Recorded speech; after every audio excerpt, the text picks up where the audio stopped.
Баршаңызға қайырлы күн, достар. Бүгін сіздермен керемет капкейкидің рецептісімен бөліскім келіп тұр.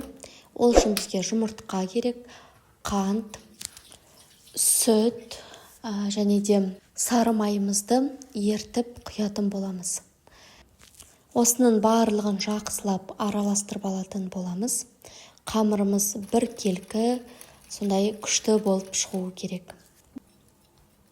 Енді әбден араластырып алып, ұнымызды қосамыз.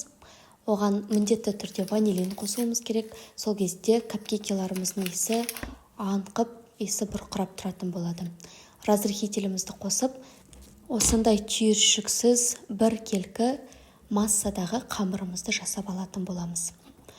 Енді сіздерде үйде капкейкидің формалары болса, осылай қойып шығасыздар, ал егер де болмаса, силиконовый формаларға кекс ретінде де құйып алуға болады.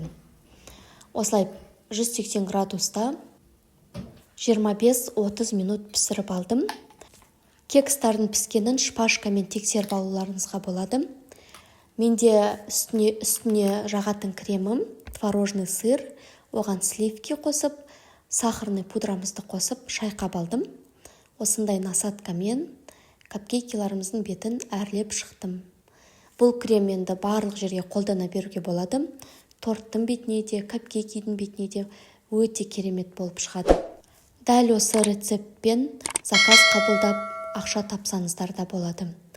Рецепт ұнаған жағдайда каналыма подписаться етіп, лайк, комментарий тастап кетіңіздер.